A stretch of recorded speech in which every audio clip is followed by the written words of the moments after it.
But I think the only value in all of this stuff is that if it drives research, if it and I would claim that it already has in our group and other places, where we can already see that by following some of these things, we've discovered new science that nobody has discovered before. Mm-hmm. You know, the thing with just to say the thing with the planaria, the first two-headed worms were found in 1903 or 1905 or something like that.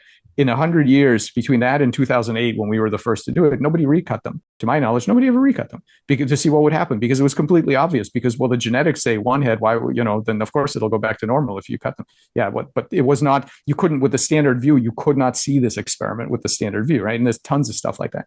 So yes, it starts as metaphysical preferences, but it ends, the rubber hits the road at the bench. Either these things will or they will not lead to new science.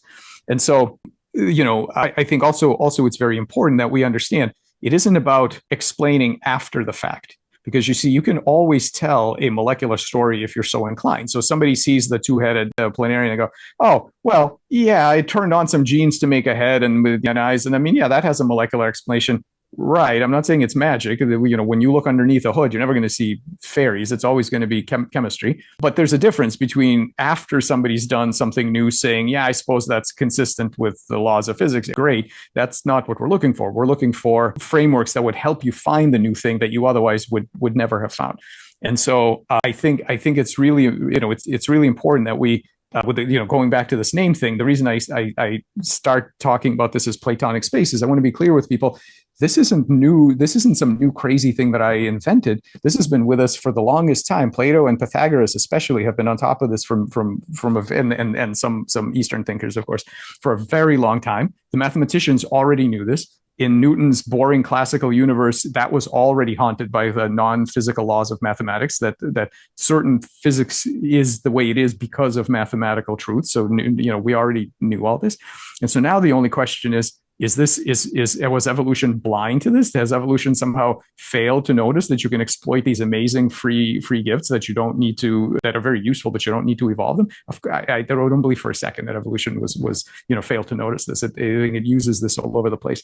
And so was Plato right? I think he was absolutely right about the importance of a non-physical space of truths that impacts biology. I think he was 100% right about that. As far as I can tell, he really thought that those patterns or those forms are unchanging and eternal. They're kind of fixed. And that one, I mean, who am I to disagree with Plato? But on that, I don't believe that. I actually think that space is not static and unchanging. I think that in some way that we're still working out a good, quantitative model for. They change via their interface in the physical world. I think every time they impact the physical world, I think there's bidirectional feedback of some sort. And B, I think that. And this is something that we're actually testing in our lab now. So stay tuned. We'll see what we find.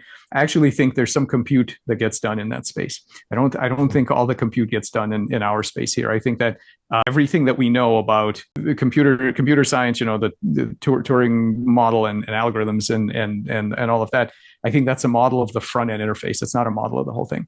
It's all of these things are models of of the physical interface to these patterns. But I think there's both information that comes from that space, and I think there's some compute that can be done in that space that we might be able to exploit.